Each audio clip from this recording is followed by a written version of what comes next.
All right.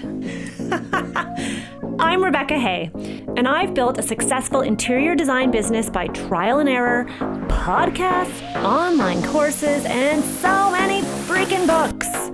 Over the last decade, I've grown from an insecure student to having false starts to careers, and now I'm finally in the place where I want to be.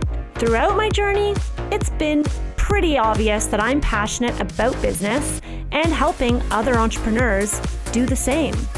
Each week, I'll share tangible takeaways from my own experience and the experiences of other badass women to help you build your confidence and change your business. Welcome to the podcast, Nikki. I'm excited to finally be facing you one-to-one. We've known each other off screen for a while, but never one-on-one. And so welcome. Thank you for having me. I'm so excited to have our conversation today. Yeah, we've got a juicy one. I'm really excited about this conversation. I can't believe I haven't had this conversation before on the podcast. That's going to be really good. But before we dive into all the things, why don't you introduce yourself to our listeners today? All right. So I'm Nikki Fisher, and I've been running NFG Designs Inc. for, oh my gosh, I think just over a decade now. I think I've hit my 12 or 14 years somewhere in there bracket. And before I started NFG Designs, I was working for a custom cabinetry manufacturer in Etobicoke for about 4.5 years. So worked my way up there from starting right out of school to then managing and running the showroom and 2 junior designers before I left. So that's how my career started. And I love millwork and trim and cabinetry and all of that stuff. So that's been such a great intro to the industry that carried over into what NFG Designs is today and kind of what we're known for. So this is actually such beautiful timing. I feel like the universe always does this to me. It's amazing. Ooh. Literally yesterday, Nikki, inside Designer's Room, we do these hot seat, these monthly calls. It's like a hot seat Q&A. People can submit questions. And the one designer she's in the US, she's pretty new at running, she's just launching her firm actually. Her question was, she has a decade of experience working for her father-in-law's company doing millwork design. And she was nervous to go out on her own. And she's like, but I haven't done a lot of the other things that are involved in full service design. And so she was like, I don't know, am I lying to the clients if I don't tell them I don't have that experience? I would love, just because it's such a hot topic right now inside Designer's Room, and I'm pretty sure that designer will be listening to this episode. What would you say to that designer who comes from that industry, working for someone else, but not at a design firm, working at a millwork company, a custom cabinet company, a kitchen company, and they want to launch a full service interior design firm? What did that look like for you? Was it challenging to do it and find clients? What would you say? I mean, I know that expertise is so incredible to have to take into running a design firm, but I'm curious. Oh my gosh, invaluable. In your experience. Yeah, so the way it worked for me was because the millwork company that I worked for, we mostly did custom homes. So clients would be coming to us first. The builders were typically, okay, first things I need to figure out is your appliances and your cabinetry company, because there's a lot of cabinetry that would be involved in the build of the custom home, and kitchen is such a big thing, right? So they would come see me. I would go through the millwork and the kitchen design process, or vanities or wine room or whatever it was that they needed for custom cabinetry in their house.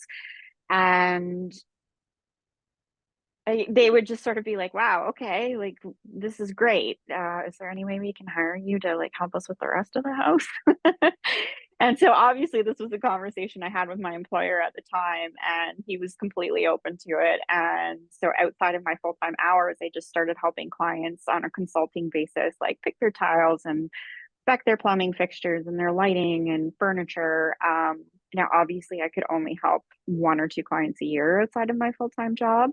But it just sort of evolved that way. It was people were coming in, getting the assistance that they needed for their cabinetry, and then realizing kind of other decisions that needed to be involved, and they asked if I could help them. So that was how it started for me. But when I left that industry to pursue design on my own, I definitely can relate to the whole feelings of like, do I actually know what I'm doing? Like, not really. I don't have the same experience that, people who have been in the industry for so long do.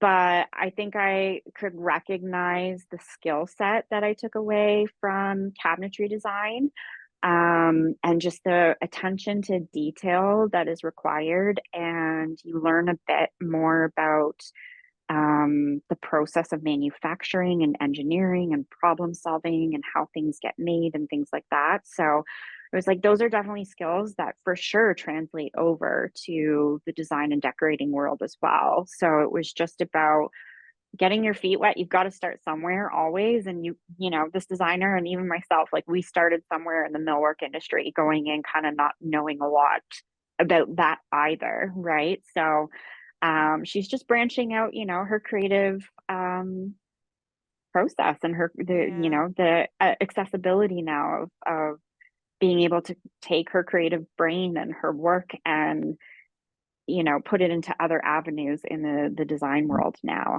beyond millwork, right? So it's very scary. I totally get it, but yeah, there's so many transferable skills, especially into like custom furniture and things like that, that are an easy and quite seamless process from knowing like or having a millwork background and moving into things like that for sure. Yeah, and I was saying, I mean, the attention to detail that is Yeah. trained in you when you're someone who is used to doing millwork drawings or kitchen drawings, you're really having to pay attention and you know how to measure things. Like these are skills that Mhm. not Mhm. every designer or decorator has when they start their business. And so I think Yeah. coming from that millwork background is very advantageous actually to running a design firm.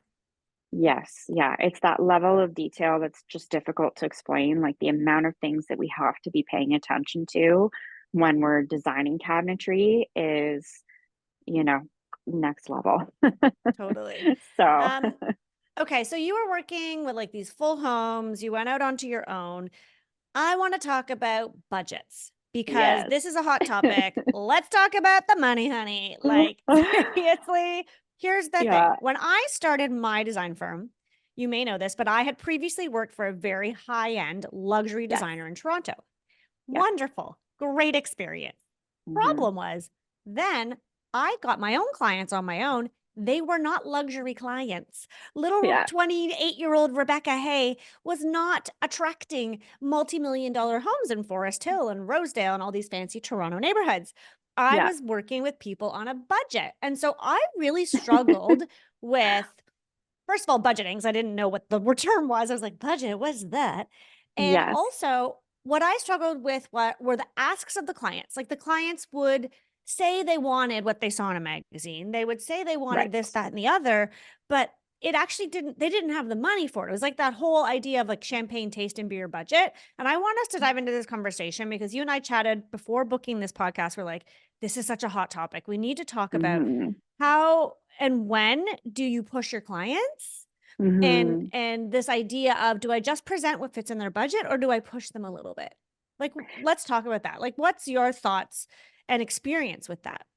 Yeah, it's such a difficult topic because I think, every project is so unique, every client is so unique.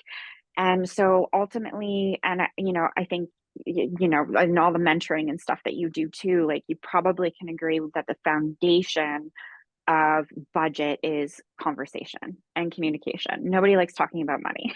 Yes, I Nobody. love that. The foundation of budget is conversation and communication. Has Guys, to write be. that down. That's It so good, has Nikki. to be. It has to be. And you have to get comfortable having these conversations. So, and that doesn't happen overnight. Like I said, I've been doing this, over a decade, and I would say it's only within the last like 3, 4 years of the hot seat of the pandemic and the busyness of it that has pushed me outside my comfort zone to have those conversations more frequently, right? So it Hmm. takes time, it takes um practice, it takes developing the skill of communication and how you want to deliver it.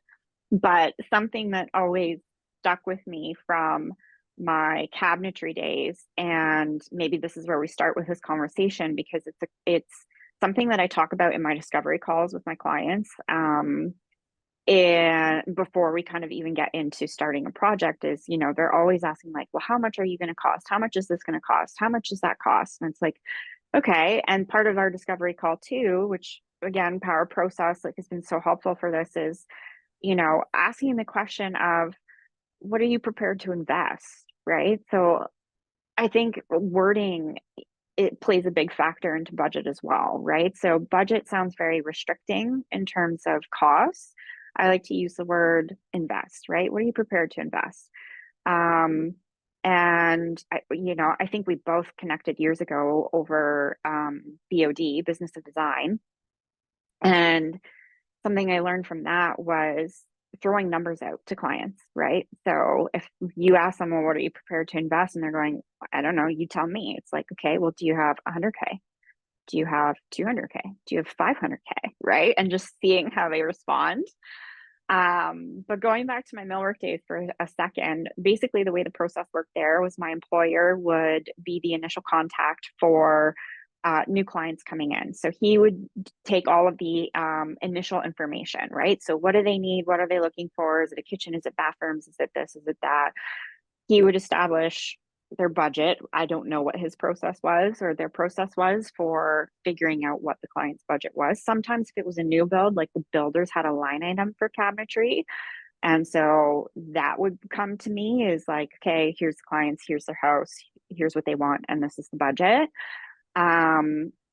But he would oftentimes go through all the things that the clients want and send me their inspiration and forward me emails from the clients about like, oh, I really love this display cabinet. It has glass or it has, mirror or it's this or it's that.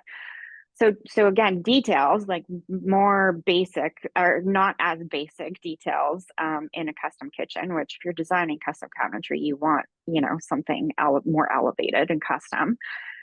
And so I would work on the design, I would put the budget together, and then I would be the one presenting to the clients of like, okay, here we go. We're going to go through your kitchen and I'm going to show you the budget at the end. And I always started by going through the drawings first with the clients. And body language is huge. I have learned years through personal growth and development and therapy that I am hyper aware to people's languages and shifts in their energies and things like that, right? So it's just always who I've been. And I would notice as I was going through the drawings with clients that their body language would change and their energy would change. And I knew it was because I was presenting their kitchen to them and they weren't seeing the special things that they had asked for. And so I'd finish going through. Hold on a second. Yeah. Hold on. Yeah. Take a pause here. I think this is really interesting. Out. Yeah. No, don't like hold that thought, but I want people to hear that. Paying attention to how they respond. I think what happens is in those moments, especially when we're starting out, we're very self-conscious and we're actually not watching clients for clues. We're just so aware of our own body language. Did I say it right? Am I doing a good job? But it's taking that away from you, focusing your attention to them. It's nothing to do with you. It's about the design. Exactly. And this comes down to the big question is, are you listening to your clients and what they're asking for? And the conflict here is you are listening, but you are making a decision not to present those ideas because you are prioritizing their budget over anything else. Nailed it. Yeah. Nailed it. And I think that's a big thing that I took too from the millwork and into my own business was in the early stages. Again, I was young. I was in my late 20s as well when I started this, is learning not to take things personally, right? So again, coming back to that foundation of communication, when I have presentations with my clients, I say right from the get-go, don't be afraid to tell me your thoughts, because I can usually see on their faces or in their body language that they are feeling uncertain or uncomfortable or maybe a little bit afraid of something that they're seeing and they have questions, but they're, I think, also afraid of like upsetting you or hurting your feelings. Or it's like, I always 100%. make sure I say, like, I'm not taking any of your feedback personally. You don't have to, nobody's been rude about it ever. But please tell me what you're thinking and ask questions as we go through, because I'm not going to take offense to them and I'm not going to go home and cry about it. Like, we really need to figure out all of the things, right? So the more the clients feel comfortable to share what's going on from their perspective, and then we can take it as feedback and a listening strategy to how we then take those next approaches with our clients on whatever it is that they're stuck on or they're hesitating on, from not a personal attack, the more successful it is in the end. So yeah, you like nailed that on the head.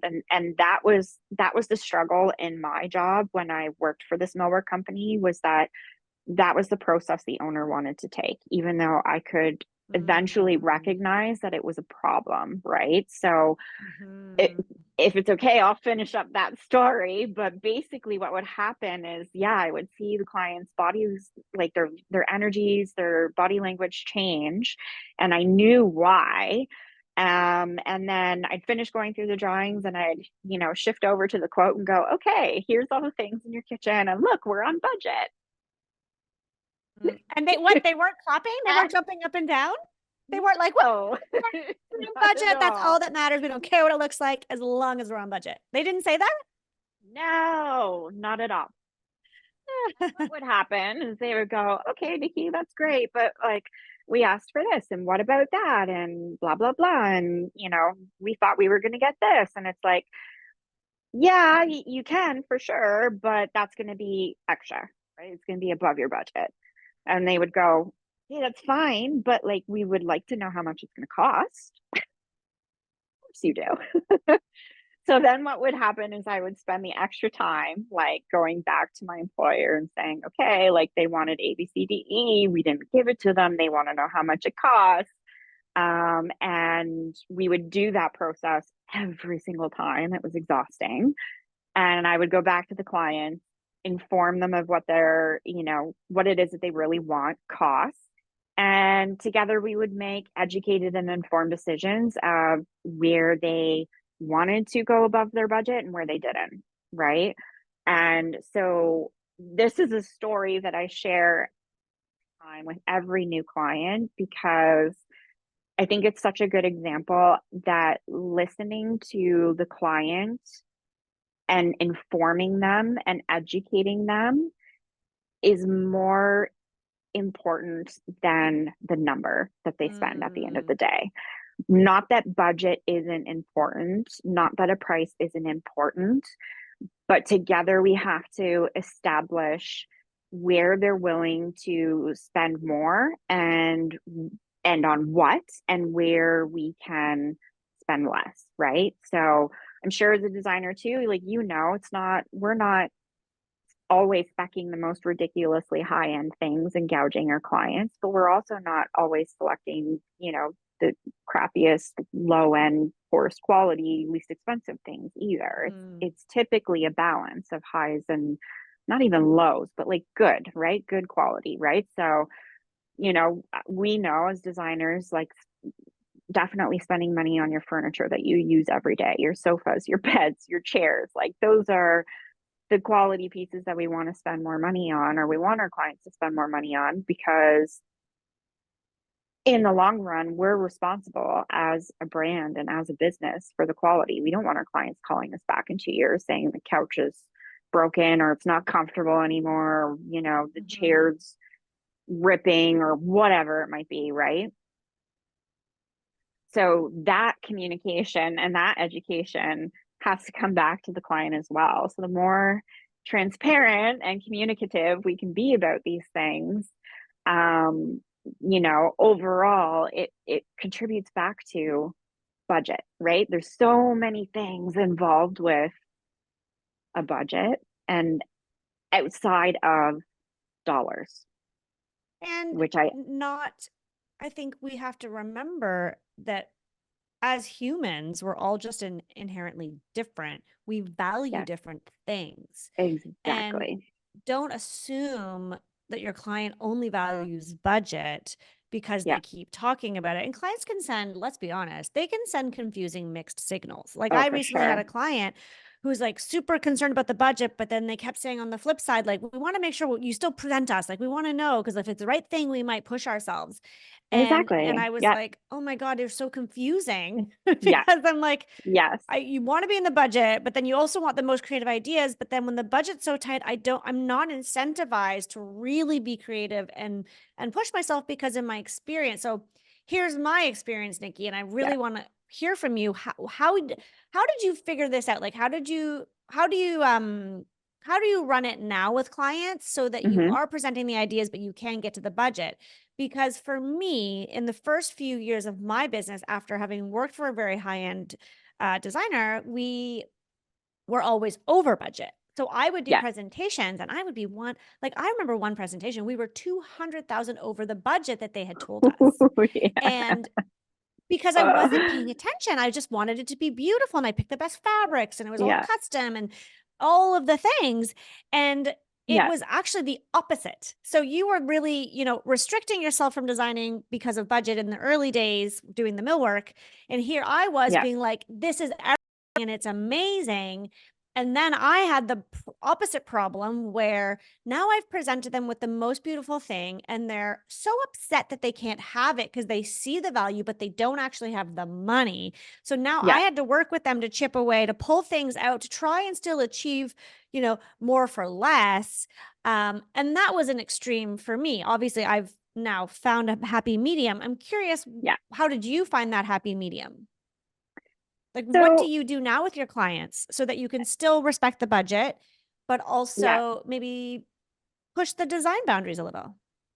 Yes, exactly. So again, I feel like it really comes back down to that foundation of communication, right? So right from the beginning, before we even sign a project or a client, we're having these conversations or these preliminary conversations on a discovery call, right?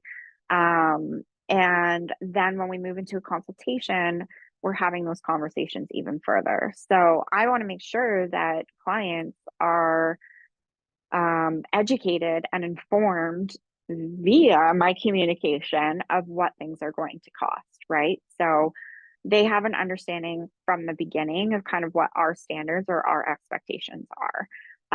And then vice versa, right? So typically what happens is when we have those conversations, if there's any sort of budgets that the clients are presenting or expectations that they have, like if they say they want a couch for $1,500, I'm gonna go, it's not possible. Like, I'm sorry, you might as well, go shop retail on your own.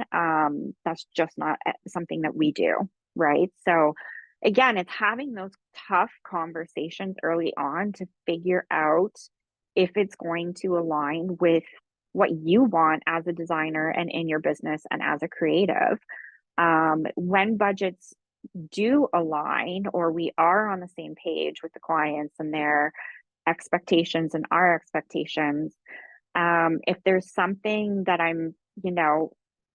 really try not to limit myself too much when I'm designing, in the sense that I will pay attention and make sure that the client feels heard first. Like, that was my biggest takeaway from my millwork experience, is clients care more about being heard than they do about their budget.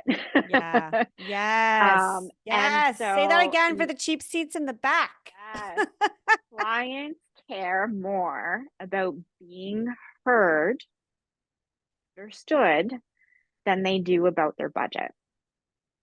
So the way I work with that now is designing something, and let's say I'm pulling together lighting in the space, and one light fixture chandelier for a room is, I don't know, $1,200, and the next one is $3,800, right? It's like, okay, I know why that chandelier is $3,800. I know it's going to make it spectacular about that space, or in the space, and I'm going to present both to my clients so that they have the option to decide and to make an educated and informed decision about if they want to pay for the more expensive item or whether they want to stick within budget, right? So it's ultimately their choice. They feel like they have control over the situation, but they've also been heard and exposed to the creative outlet, right? And we know that, again, like you said, going back to value, we know that every client is different, and some will place value on that, you know, more expensive, spectacular item or piece, and others just won't, right? Yeah. And sometimes that's kind of the struggle as a creative when you are working with budgets, is like, you know, how much more amazing that room or that space would have been with that more expensive light fixture or whatever it is, but the client ultimately decided to go this route, and it's still going to be beautiful at the end of the day, but it sucks, it stings sometimes, and you just wish they had gone for it. But then there are clients who do, right? So there are always, I think, like creative solutions too. Like in my millwork days, I would, you know, be able to offer solutions to clients as like, okay, if this is your budget and this is what you want costs this, but there's an in between too. Like we can design it this way so that it's not that high of a price tag, and it's kind of in the middle, and it's a little bit of what you want, but also a little bit different. Like, does that work? And a lot of the times that was totally fine, right? So that kind of problem solving and engineering and thinking outside the box to come up with a creative solution to kind of give the client what they were hoping for, but maybe not on that, you know, extreme or more extravagant level that they saw or that they wanted, can be a solution sometimes too, right? Well, also, So, like, they're coming to you as the professional, right? So they're coming to you mm-hmm, for guidance. And this is something yeah, that took me a long time to learn because anyhow, I've got my own issues, but it took me a really long time to feel professional and to show up yeah, confidently as a professional. And, you know, it's our job as professionals to show them what's out there, not to yes, dizzy them with options. I don't think that's what you're yes, suggesting. And that's certainly not what no, I'm suggesting. What no, I say though is I like to put my best foot forward. So we yes, only present one design, but I yeah, have backup options. So yeah, if I see, for example, in that situation, a chandelier. So if someone is listening today and they're like, well, what if like, oh, that chandelier just is like everything? Well, then you include it in the presentation, but then you have to let the clients know that this is an investment piece. And, you know, maybe as a mm-hmm, result, you're reupholstering their dining chairs instead of getting new dining chairs, right? yeah. That could be an opportunity, or you There's could the still make it creative work. solution. Exactly. Yep. Exactly. There's that in between option, right? Where you as a professional and as a creative are looking at all the things, right? The big picture. And that's where, you know, we thrive as designers. And it's very difficult for an individual or a person not in this industry to look at everything that's involved in a space collectively and know from experience where it makes the most sense to put those dollars and do those different things. Because a lot of people, when they navigate this on their own, they're doing one thing at a time, right? So, Yeah. They yes, that's a also can perfect come up, example. and sometimes they come up with money. Like, Yeah. don't discount that if Yeah. somebody values something, there is Yes. magically money. And this is a great, I It's always think all. when I talk about this, I always think about a project a few years ago. I was hired to do a certain scope. We were designing their third floor, beautiful design. And as I was walking through the house at Mhm. the consultation, they're like, well, what else, Rebecca? Is there anything else you see? Like, I know we brought you to talk about this, but is there anything else you would recommend? Like, that is like, ooh, that's danger zone, right? Because of Yeah. course I see a million things that I would do Yeah. and change. And it's like, well, why are you doing what's with the drapes with the grommets? And why is the, you know, ugh. But the one thing I said to him or her, the couple, Mhm. I said, well, you know, have you ever considered, you know, replacing your interior doors? They had these Yeah. hollow core, like 800 series builder basic doors Mhm. throughout the house. And Mhm. designers, you're hearing that, you're like, ooh, cringing. Yeah. And he looked at me and he was like, oh, well, actually, I just replaced all these doors myself. I was like, oh shit, foot in Oh. mouth. And I said, oh, well, don't worry about it. It's not a big deal. Well, I mean, we just have to have this conversation because if we're adding doors to the third floor, we'd either want to match these or I would probably specify like a solid core, door. It's great for, and I was giving all the reasons, it's solid and sound and blah, blah, blah. He's like, okay, we're going through the renovation process. And like halfway through, he comes to me, he's like, just so you know, after you made that comment about the hollow, cheap doors, I couldn't, like, all I could see was cheap. And he's like, and every day in my house, I'm like, oh my God, these are such cheap, shitty doors. He's like, now I can't unsee it. So I've asked the contractor to quote on replacing all the doors, and he had all the doors replaced. So it's like Amazing. he didn't know what he didn't know. Yeah. And that's why they're bringing us to the table. They don't have to listen to all of our suggestions and advice, but Yeah. that's why they're hiring a professional and they're not doing it themselves. Yeah. Exactly. Yeah. Exactly. So I think, it goes back to that point. They don't know what they don't know, right? So what is the question you ask in Yeah. your discovery call? You talked a lot about this, and obviously I have my discovery call script that you guys can grab for free Yeah. on my website. But what is it specifically that you ask? Like, how do you figure out their budget? Is it by you suggesting numbers to them? Like, do you say to them, well, the last kitchen I did was $75,000? Or do you wait until you're at the consultation? Do you come prepared with numbers and costing based on your experience? Like, talk to us about this because this is what I think designers are It's really a good afraid of. question. Yeah, it's a really good question.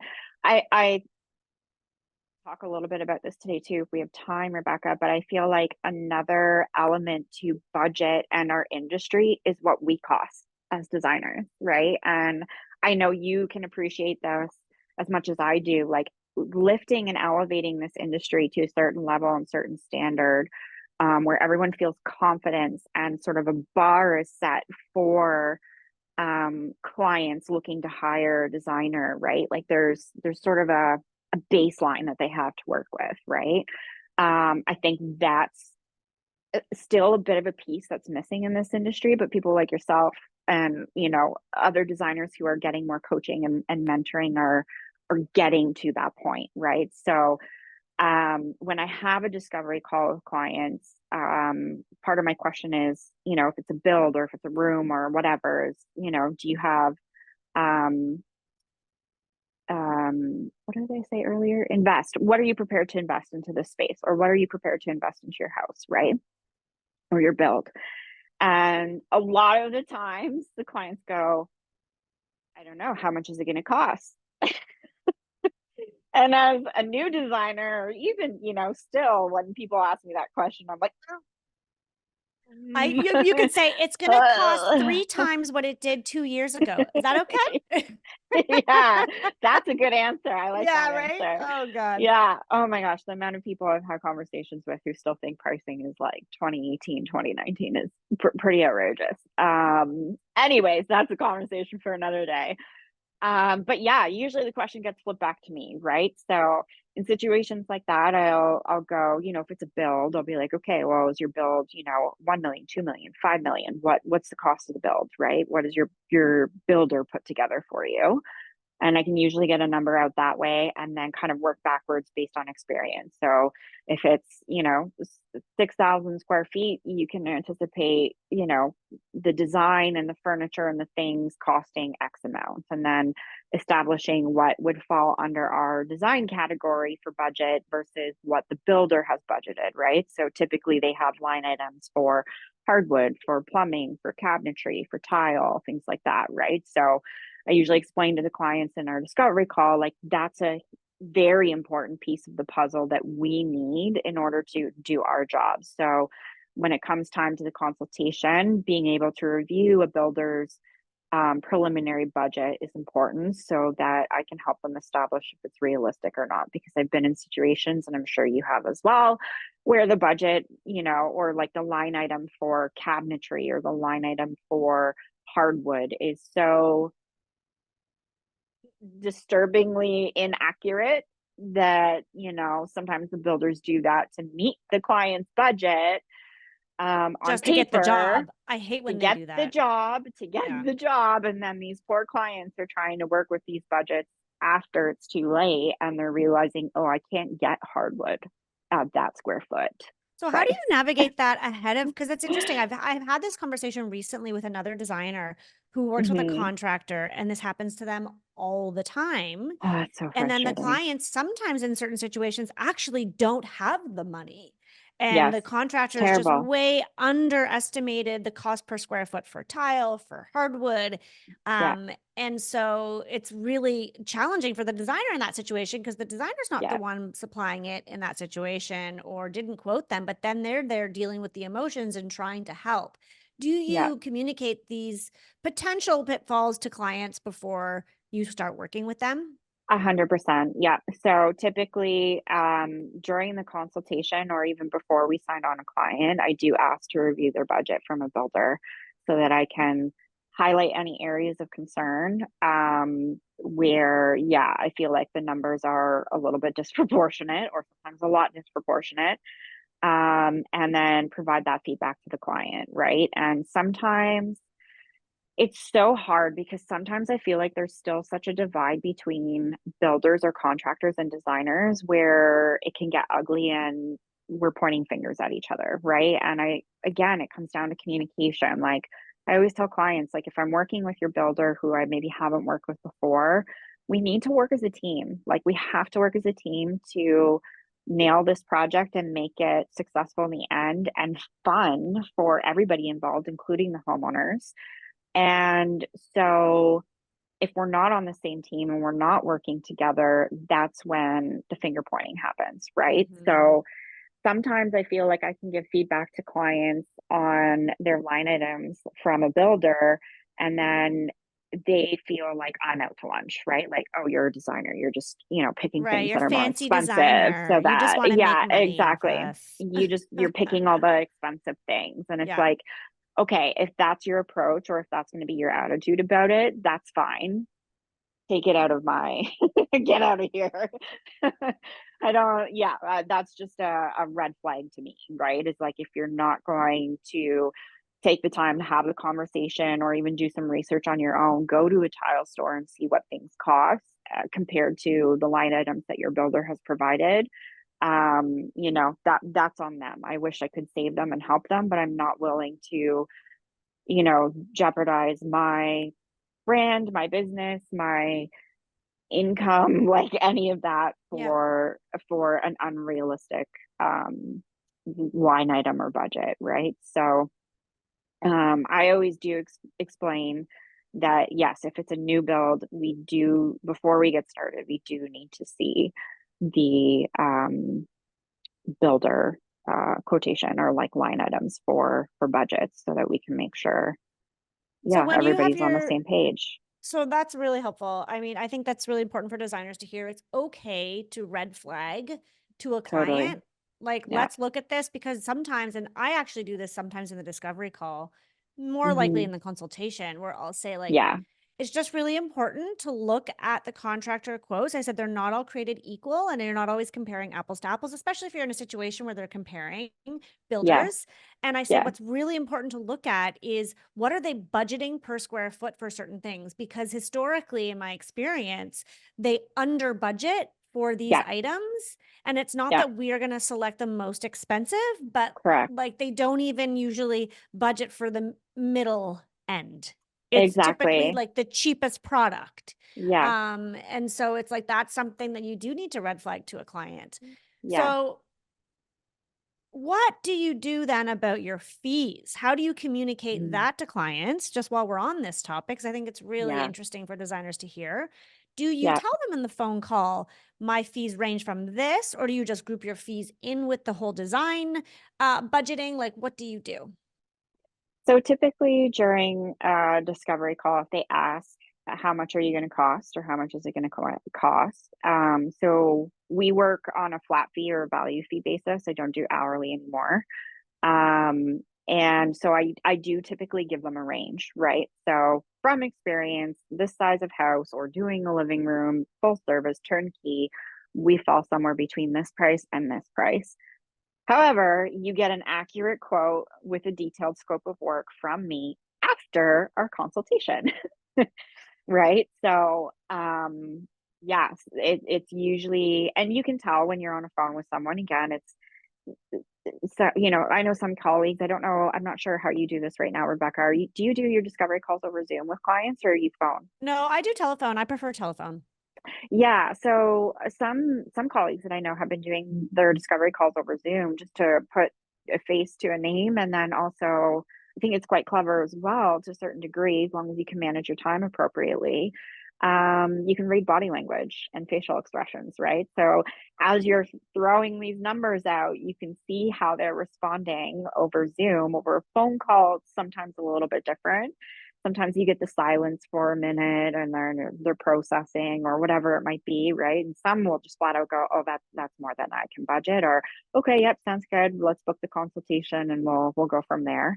But yeah, I usually do give a range on that discovery call, again, because communicating that information up front really filters out which projects and which clients are worthwhile moving forward on, right? Yeah, that's great. I think I mean I say this all the time to designers inside pop, but you gotta take some time to figure out your numbers. Like not necessarily like this is what my fee is, but what is it costing? What's the last Mm-hmm. project? And if you don't have historical data, like you're just starting out, lean on your community of designers. Drop Yeah. it, like send a Facebook message, send a DM, get together with the designer, listen to this podcast, like go Yeah. out there, Google it, and like Yeah. try to talk to your trades, talk to contractors, say like, oh, hey, what are you averaging right now per square foot for a new build for construction? What's the Yeah. typical kitchen cost? Like pull numbers and put them on a piece of paper so that when you are on the call, this to me was a huge game changer in converting leads to consultations in a call, was actually having some concrete numbers. Yes. Because what would happen is I didn't really want to talk about numbers. I'm like, oh, we can discuss that at the Mm-hmm. consultation. Well, I Yes. didn't, like, I was shooting myself in the foot. I'd get there Yeah. and I'd see their house and I was like, oh my God, there's no way they can afford me. Yeah.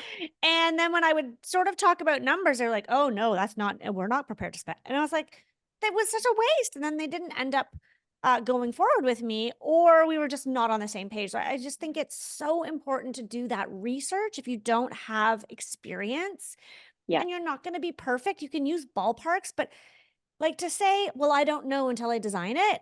Lovely for the super luxurious designer who's been doing this for 30 years, but like that's not going to fly with a lot of clients. Yes. Yeah. And I think also, having that conversation up front with clients, as intimidating as it can feel when you're new, I think asking those questions to the industry, to your peers, to colleagues is so, so important. There's more conversation around all of this now. And the more that we can all deliver, again, sort of a baseline of standards to the general public, to our potential clients, the more informed and educated they're going to be of like, oh, this is what a designer is going to cost. Like this was a couple of months ago, I had someone reach out, said they found me on Instagram. It was very like forward, like the email was very forward. It was like, here's my floor plan for my basement. We need a bar, we need a family room, we need this, we need that. Here's the square footage. What do you cost?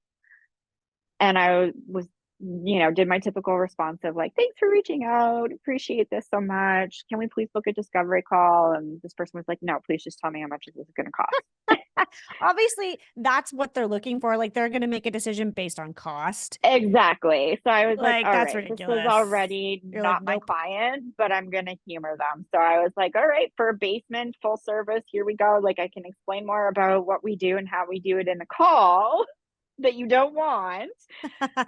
But you're going to be between this range and this range, right? And they turned around and came back to me and said, oh, that's way outside my budget. I found someone who's going to do floor plans, pick all the materials, 3D renderings and elevations for $3,000.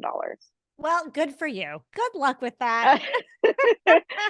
And they did say in the email that this was somebody new in the industry, and like it broke my heart too, because I was like, oh, like I know that chase for jobs and work, and like this client is going to be difficult, absolutely horrible, and you're only making $3,000, and you're probably spending like 10 times as much of as that, right? So I just wished them the best of luck and was like, okay, but I'm like, okay, well, this designer, whoever this person is, needs to understand how this industry works, that they're not going to make any money on that job, that is not an okay kind of baseline to be at.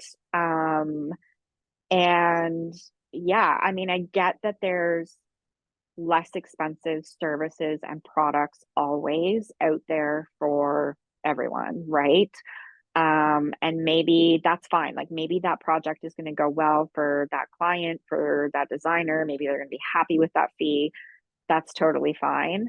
But I think again, like the baseline of what this industry is and should be needs to be educated and informed and publicly shared, so that if someone's calling up Rebecca Hay and saying, hey Rebecca, I'm doing this build, it's 6,500 square feet, what would we anticipate for your services or your fees? You give them one range, and then they call, hey Nikki, we're blah blah blah, the same thing, and I'm giving them a very similar range. Like we are setting a baseline, we are setting a standard of what people should be expecting to budget for a designer, right? And but then also they're making a decision based on reasons that are not to do with budget, and they're picking you because they like your personality, they like how you run the show, and they like your design That's style. what it should be. Exactly. That's what it should be first and foremost, and then budget aside, right? So that's where, again, it goes back to clients feel valued when they're heard and when they're understood. And that's where I've learned that budget is typically secondary, right? When it's a green flag client. And that's part of the conversation I have in my discovery calls too, is not only, what are they prepared to invest into their space or their build or whatever it is that they're reaching out about, but I usually do ask, have you worked with a designer before?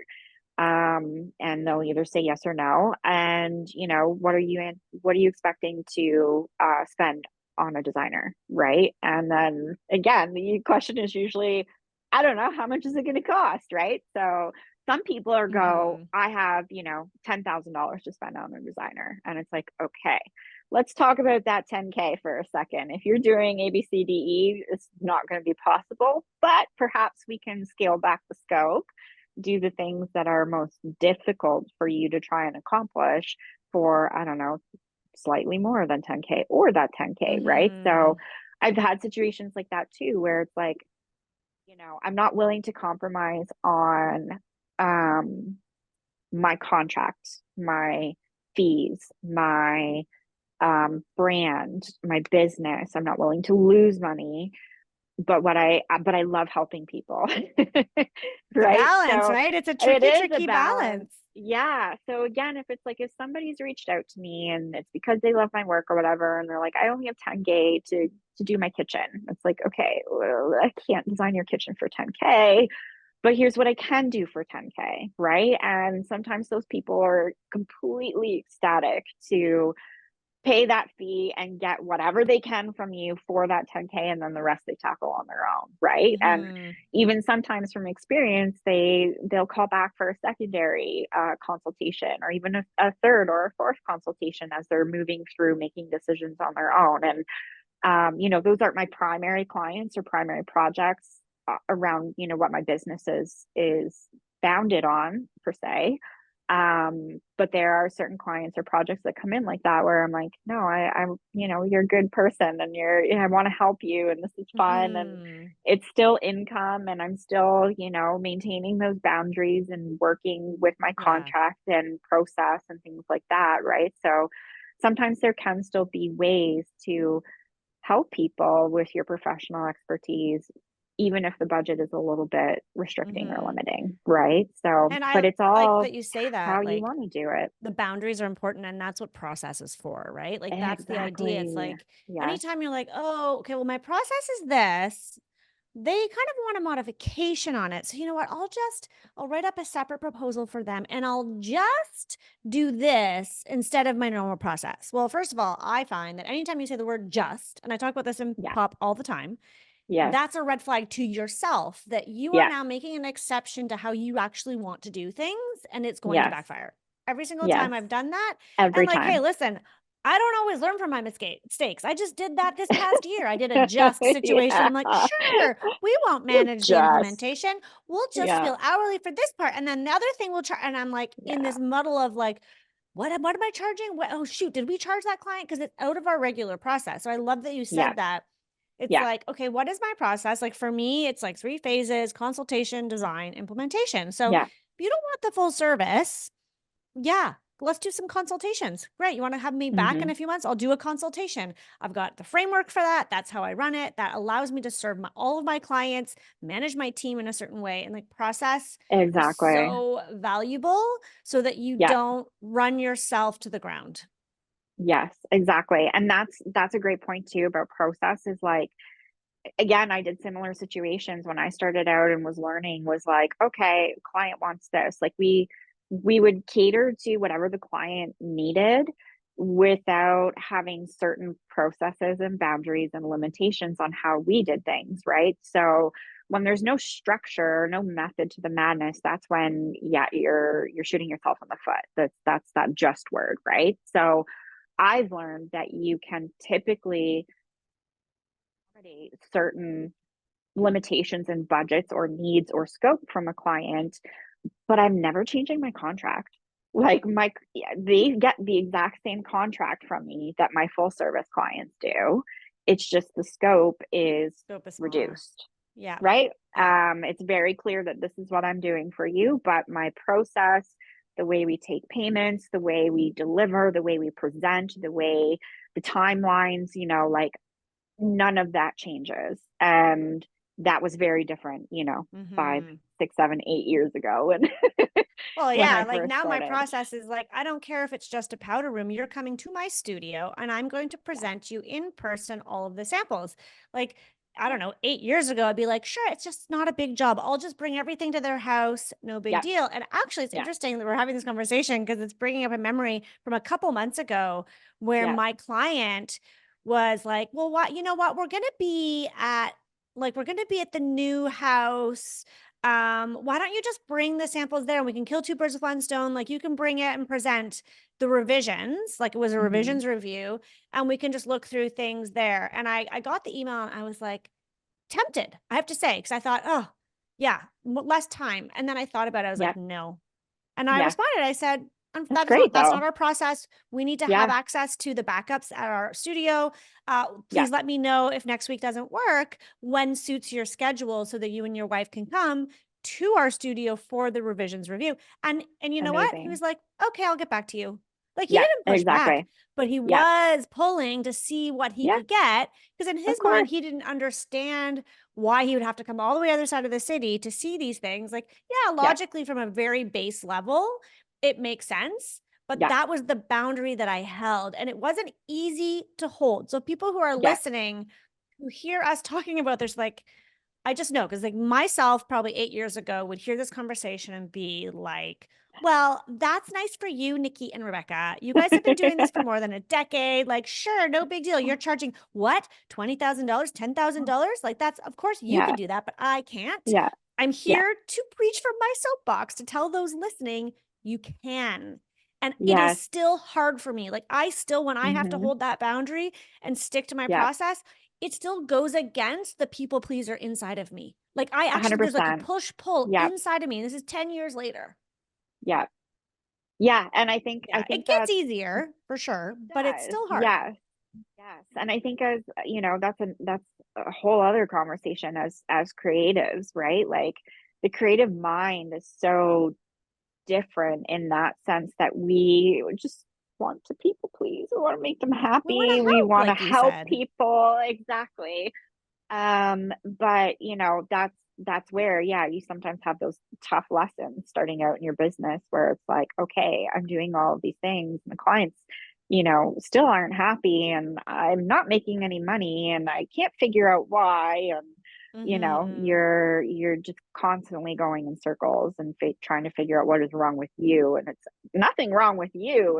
It's the process, it's the structure and maintain. You are running a business, right? And Yeah. I think that's the thing is I don't feel afraid anymore, really. Like sometimes I think deep down I get that like, "Ooh, did you just say that?" But I will very kindly and jokingly, say to a client if necessary, like, well, this is our industry. This is how we work. It's pretty standard throughout. You can call another designer if you need to and, have a conversation with them and you'll find that they probably work very similar.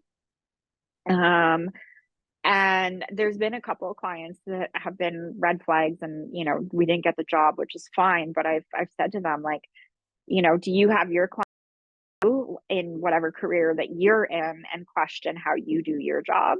Like, no, probably not. Ah, that's And they're ballsy. just, yeah, I don't think I'd have sometimes, the nerve to say that, Nikki. I oh, love that. I've said it a couple of times and then they're just go, oh, well, no. I'm like, well, yeah, so butt out. So Like, I heard this somewhere and I don't know where, and it's always resonated with me. It was if you don't follow a process in your business with projects and clients, you are following your client's process. And guess what? Your clients have no hot mess. freaking clue what's going on. They're doing things emotionally. They're on a whim. They're doing things because they think you want them to do it, or they are just being selfish and want to meet at the house here because it'll save them time. You're following their process, which is going to be chaotic. And that is what happens when you are just trying to people please to no end, right? You are not holding it and saying, listen, I'm a business. This is how we do things. And like, obviously, there's like a give and take, and there's ways to work with a client and be nice about it. You don't have to be Of hard course. nosed. Yeah. And I want people who are listening today, as we wrap up our conversation, I want to be super clear because this conversation, we've hit so many points, but I want to bring us back to the money because I want to make sure Yeah. people listening today don't misunderstand. We are Yeah. not suggesting that budget doesn't matter. We are not Correct. suggesting that you should ignore your clients who say, I only have No. 300,000 to spend, Yeah. or I only have $5,000 to spend, whatever the snack bracket is. Yeah. We're not suggesting that, but it No. is important to, as a creative and as a professional, to show them what's possible, to push them a little bit. And they might Yeah. say, no, that's not for me. Fantastic. But at least you are pushing. And in my experience, because I pushed so hard at the beginning and then I had to reel it back, with every presentation, I would push the needle just a little. I'd put Yeah. forward like a fabric that was crazy expensive, or I'd put forward a Yeah. wallpaper or an idea that I'd seen on Instagram that like, oh, my clients never understood, right? And Yeah. eventually, little by little, people would say yes. Yes. Till like, the next project you got to be a bit more creative and a little bit more Yes. creative. But if you aren't Yes. pushing that boundary a little bit and sometimes saying, okay, budget's there and it's in the back of my mind and it's important, but it can't be the only driving force. Exactly. And oftentimes that's exactly it for our clients. It is not that. I think this industry has such a difficult stigma around it, thanks to the TV shows and the mass production of furniture and all of that good stuff, right? That I don't I don't know if you've ever had this feeling, but sometimes I feel like majority of people think we're just like gouging them intentionally, right? That we're just out to get their money. It's like that's the last thing, again, there's red flag clients, there are red flag trades, there's red flag designers, there's red flag contractors, right? Like they do exist. But sure that you are being transparent and that foundation of all of it is communication, right? So having that conversation with your client about budget, but making sure that they feel heard and understood, and then informing them and educating. Like when you pick that expensive wallpaper, you pick that expensive fabric. Number one, in your presentation, you're putting a feeling into that, right? Like you are not just going, oh, and here's this fabric and it's, $189 a yard, but we also have this one and it's like, $59 a yard. You are going, this fabric on your sofa is going to look so spectacular, and it's going to play off into this and the feeling you're going to get. And when you sit on it and when you this or when you that and you walk into the like, you're creating that feeling, that emotion behind it, right? Hopefully when you're trying to sell them that expensive fabric or that expensive wallpaper or whatever. So you're depicting a feeling for them first and foremost, and then you are also informing and educating them on why that fabric is that price. Right. And versus something else. And then they get to decide, am I spending, like, am I putting value on that? And am I willing to spend the money there? And again, you as a creative, like you were saying earlier, are you, giving them this expensive fabric on their sofa, but instead of getting new dining chairs, we're recovering their existing one? Is that the compromise to work within all of that? And are they okay with that? Are they happy with that? Do they feel confident in the dollars being spent and in how their space is going to come together and look and feel? And it's such a, I think, at least for me, when I would hear budget, I would always just think money, right? Like that was the only thing that came to mind, was the dollar signs. And now I've learned that budget there's so many breaking off points from budget that contribute to it, right? So listening, understanding, value, communication, education, information, all of that contributes back to a dollar amount, right? And certainly as a creative, pushing your clients a little bit further outside of the envelope or their comfort zone for something that is truly spectacular. Don't let the first few or however many no's you get stop you from constantly pushing those boundaries a little bit, because eventually, like you said, you do get the yeses and you'll continue to get more yeses. And that, in my experience, is how you elevate your clientele. That is how you get out of what I've always referred to as the bad client loop or the budget client loop. Is it's little by little, you have to push the boundary, because otherwise you're just going to keep acquiescing and getting frustrated. Okay. This is so much information, Nikki. This has been such a great conversation. Thank you so much. We could talk, clearly we could talk for hours.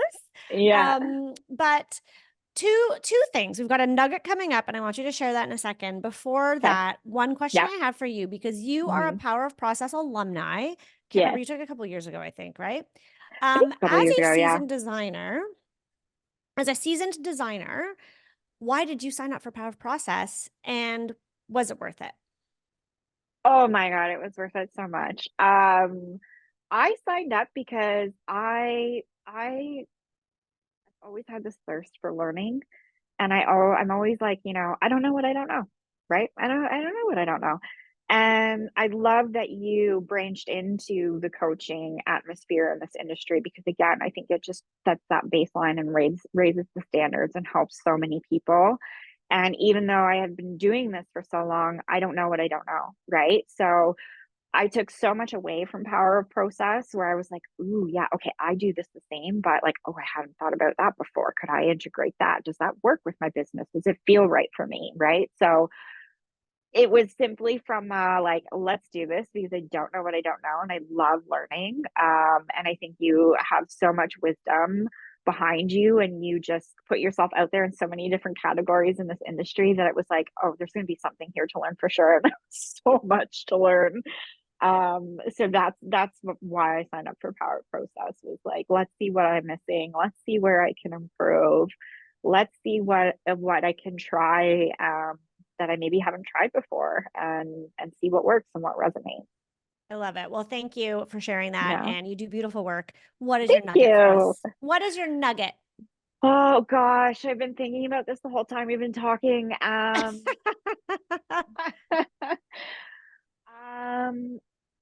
would say, I think that would bring back to that. I think that would be my nugget, is don't ever stop learning, and don't assume that you not necessarily know it all, but you just don't know what you don't know, right? So put yourself out there in the industry, network, communicate, ask questions to peers. I think so many times, I've had this, I've had people DM me who are new or have been doing this for 3, 5 years, and they're like, can I ask you like how much that cost? I'm so sorry if that offends you. And I'm like, why would that offend me? Like, let's have this conversation. I will tell you how much that room costs, or I will tell you how much I charged for that. Right. And it's like, yeah, just ask questions, go to industry events, learn, be a sponge. That's a beautiful thing about this industry is that it's always changing and there's always things to learn. Like, you will never know it all. You will never know it all. I love that advice. Thank you so much. Ask the frickin' question. Ask the questions. No dumb questions, truly. Amazing. Well, thank you, Nikki, so much for taking the time today to share your wisdom. Thank you. Where can everyone find and follow you? So I'm on Instagram at NFG Designs, and my website is nfgdesigns.ca. Amazing. Thanks. Thank you. Okay, I love that conversation. Nikki, thank you. We could talk for hours. I hope that was useful and beneficial. I just really wanted to remind everyone, like, Nikki comes with so much wisdom of her years. Like, listen to what she is saying when it comes to budgets. Obviously, don't ignore your budgets the way I did in the early years and go, whew, clear past what they can afford and then have to scramble and pick up the pieces. But there is a middle ground. And when you're starting out, I know it can be intimidating because you really want to serve your clients, but just remember that the budget is not the only thing they value. Unless you're like that client that reached out to Nikki and wanted design services for $3,000 for all the things. I mean, there's always going to be those clients, and you have to wonder if it's worth it, if it's worth your time, because you want clients who are going to value your expertise, your professionalism, and your ability to work with them to problem solve and come up with great solutions for their home. This conversation was so great. Nikki, thanks for being very forthcoming and sharing your process and how it works. And I love that, Nikki, even as a seasoned interior designer running a luxury firm here in Toronto, still signed up for Power of Process because she realizes there's always more to learn. So if you're like Nikki and you've been maybe at it for a little while and you're happy with how things are going, but there might be ways that you can tweak or improve, or maybe you're just starting out and you are thinking, wow, I need to have boundaries. I want this process thing, like, get it to me.